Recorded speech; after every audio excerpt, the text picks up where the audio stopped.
Hello दोस्तों, कैसे हैं आप लोग। आई होप आप लोग बहुत अच्छे होंगे। दोस्तों, अगर आप गवर्नमेंट एम्प्लॉई हैं, आपका एनपीएस में कंट्रीब्यूशन हो रहा है, साथ में आपके एम्प्लॉयर का भी कंट्रीब्यूशन हो रहा है, तो आपको उस पर कितना रिटर्न मिल रहा है और कितना आपने एक्सपेक्ट किया है। मार्केट में ऐसी भी चीज़ें हैं जो बहुत अच्छे रिटर्न हमें उपलब्ध करवाती हैं, कह सकते हैं कि हमें बहुत अच्छा कंपाउंडिंग इंटरेस्ट उपलब्ध कराती हैं।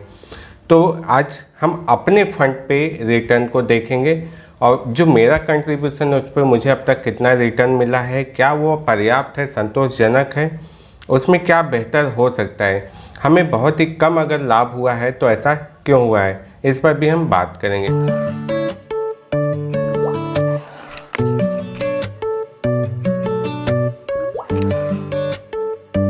दोस्तों, एनपीएस में मेरा कंट्रीब्यूशन 2019 से हो रहा है। 2015 की मेरी नियुक्ति है। 4 साल मैंने एनपीएस में कंट्रीब्यूशन नहीं शुरू किया।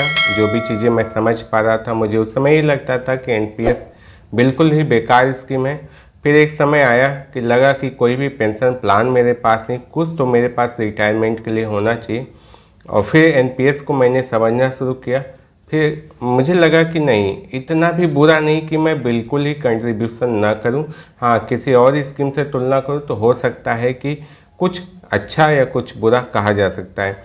लेकिन अगर एनपीएस को अपने आप में देखा जाए और गवर्नमेंट एम्प्लॉय जिनके एम्प्लॉयर का भी कंट्रीब्यूशन है, तो उनके लिए एक अच्छी योजना कही जा सकती है। बस आप किसी और योजना से इसकी तुलना न करें, और खासकर ओल्ड पेंशन स्कीम से। वैसे दोस्तों, हम एक्सपेक्ट करते हैं कि एनपीएस में हमें 9 से 10% का रिटर्न मिल जाएगा, जिसे हम कह सकते हैं कंपाउंडिंग इंटरेस्ट, या आप कह सकते हैं कि साल भर में जो भी हमारा फंड था उस फंड में कितनी ग्रोथ हुई, 10%, 15%, 12%, जो भी, तो उसे हम रिटर्न कह लेते हैं।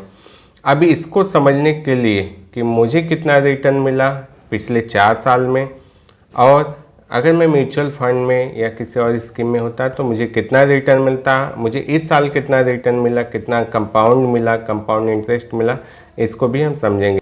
तो मैं आपको अपने अकाउंट में लेकर चलता हूँ। तो ये मैं अपने अकाउंट में लॉगिन कर चुका हूँ। अब मैं आऊँगा इन्वेस्टमेंट समरी में और ट्रांजैक्शन स्टेटमेंट पे क्लिक करूँगा। तो यहाँ पर मुझे फाइनेंशियल ईयर चूज करना है, तो मैं इसी साल को चूज कर रहा हूँ। अकाउंट में टीयर 1 क्वार्टर में सारे क्वार्टर 1, 2, 3, 4, तो पूरे एक साल का देखेंगे। फिलहाल अभी 2 ही क्वार्टर गुजरे हैं। जनरेट स्टेटमेंट, यहाँ पर मेरी डिटेल्स हैं, इनको छोड़ते हैं, हम चलते हैं सीधा स्टेटमेंट पर। देखिए दोस्तों, मैंने नॉमिनी चेंज करना चाहा था, मैं ऑनलाइन रिक्वेस्ट किया था, और ये मुझे लगता है साल भर के बाद ये नॉमिनी मेरा चेंज हुआ है। तो फिलहाल ये चेंज हो गया, मतलब ऑनलाइन नॉमिनी भी चेंज हो जाता है। तो इस पर मैं वीडियो बनाने वाला था, लेकिन मुझे पता ही नहीं चला कि चेंज कब हुआ, तो इसलिए मैंने इस टॉपिक को छोड़ ही दिया। फिलहाल यहाँ मैं अपने बेटे को शामिल नहीं करना चाहता हूँ नॉमिनी में, तो ये ट्रायल कर रहा था। मैं इसे चेंज करके पूरा नॉमिनी अपनी वाइफ को ही बनाऊँगा। ये सारी स्कीम्स हैं, SBI pension fund, UTI retirement और एलआईसी पेंशन, इनके हमारे कंट्रीब्यूशन के 34, 32 और 34% फंड को ये मैनेज करते हैं। अब तक का जो मेरा कंट्रीब्यूशन है, 54 कंट्रीब्यूशन हो चुके हैं, 54, मतलब 4 साल 6 महीने अर्थात 4.5 साल का कंट्रीब्यूशन यहाँ हो चुका है। टोटल कंट्रीब्यूशन है 7,85,968 रुपये, मेरे और मेरे एम्प्लॉयर का कंट्रीब्यूशन मिला के। और इस पर जो प्रॉफिट मिला है वो है 99,699। आज मैं 18 अक्टूबर 2023 को इस वीडियो को रिकॉर्ड कर रहा हूँ, और आज कहा जाए तो मार्केट एक अच्छी स्थिति में, निफ्टी को देखा जाए तो 19,600 के करीब में है, और बैंक निफ्टी भी 44,000 के करीब में है। तो इंडेक्स अच्छे चल रहे हैं, और 2009 की अपेक्षा देखा जाए, 19 की अपेक्षा देखा जाए तो काफ़ी ग्रो कर चुका है मार्केट। इस टाइम ड्यूरेशन में मैंने जिन भी म्यूचुअल फंड में इन्वेस्टमेंट किया था, उन फंड पर मुझे 15 से 16% का रिटर्न मिल चुका है। स्टॉक में मैंने जिनमें किया था वो सारे स्टॉक ने मुझे 100 से 150%, 200% तक का, और कुछ ने मुझे 300% तक का प्रॉफिट दिया है। इसी टाइम ड्यूरेशन की बात मैं कर रहा हूँ। हो सकता है 2-4 महीने पीछे आगे हों, जो मैं एग्जैक्ट फिगर की तो बात नहीं कर रहा हूँ कि सामने डेट वाइज रख के तुलना कर रहा हूँ, लेकिन आप लमसम देखेंगे तो मुझे इतना मिला है। अब यहाँ पर देखते हैं इसमें क्या मिला है। Return for the financial year, इस फाइनेंशियल में ईयर में 6 महीने गुजरे हैं, तो यहाँ पर 9.36% का रिटर्न है।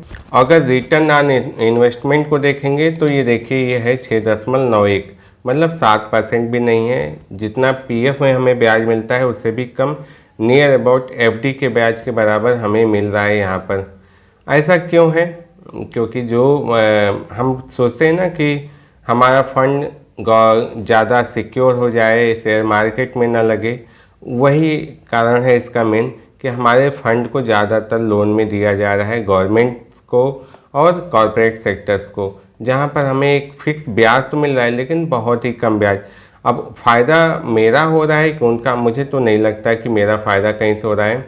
अगर किसी को 6 से 7% मैक्सिमम 8% पे अगर ब्याज पर लोन मिल जाए तो उसके लिए कितना अच्छा रहेगा।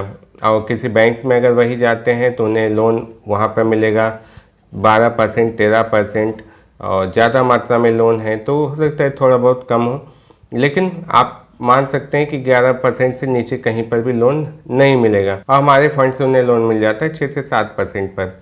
तो हमारे फंड की तो ग्रोथ नहीं हो रही, फ़ायदा उन्हीं का हो रहा है।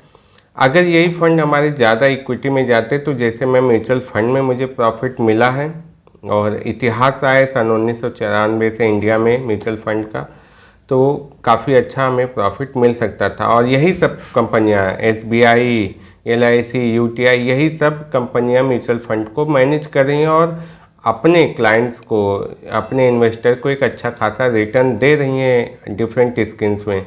और यही कंपनियां जब गवर्नमेंट एम्प्लॉय को फंड को मैनेज कर रही हैं तो वहाँ पर 7% का रिटर्न दे रही हैं। तो मतलब हमारा इन्वेस्टमेंट पैटर्न कहीं ना कहीं तो ऐसा है जो गवर्नमेंट एम्प्लॉय के फंड के हित में नहीं है।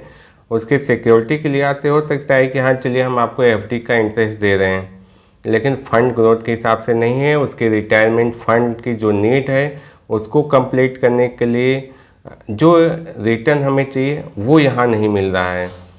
तो आई होप आप इन चीज़ों को समझ रहे होंगे कि यहाँ पर हमें एक डिमांड ज़रूर करनी चाहिए कि हमारे को एक अच्छा इन्वेस्टमेंट मिलना चाहिए, हमें इक्विटी का एक्सपोजर ज़्यादा चाहिए। और आप देखिए मेरी एज, अभी एज का देखा जाए तो मेरी एज 38 है। ऐसा भी नहीं कि मैं 50 के ऊपर पहुंच गया इसलिए मेरे फंड को सिक्योर कर दिया गया हो और ज़्यादा सिक्योर फंड में डाला जा रहा हो। मैंने तो हमेशा रिक्वेस्ट की कि मुझे एग्रेसिव बोर्ड में रखा जाए। मैं मार्केट को समझता हूँ और मार्केट के साथ रिस्क लेने के लिए और उसके साथ उसका प्रॉफिट भी लेने के लिए मैं तैयार हूँ। तो ये 15 जुलाई 2023 को इन्होंने मेरे नॉमिनी को चेंज किया है। तो चलिए इस पर मैं एक वीडियो बनाऊंगा कि कब मेरा रिक्वेस्ट था और कब ये प्रोसेस हुआ, कितना टाइम लगा। तो आई होप दोस्तों आपको मेरी बात समझ में आएगी। जो चीज़ें मैं आपके साथ शेयर करना चाह रहा था वो चीज़ें क्लियर हो पाई होंगी। आप वीडियो में कमेंट करके जरूर बताइएगा ये वीडियो कितनी हेल्पफुल लगी, और मैं कोशिश करूंगा कि आपके लिए ऐसे ही हेल्पफुल वीडियो बनाता रहूं। चैनल को सब्सक्राइब जरूर कर दीजिएगा, बेल आइकन बटन को भी प्रेस जरूर कर दीजिएगा। तो चलिए मिलते हैं नेक्स्ट वीडियो में ऐसी इन्फॉर्मेशन, नॉलेज और अपडेट के साथ। तब तक के लिए नमस्कार।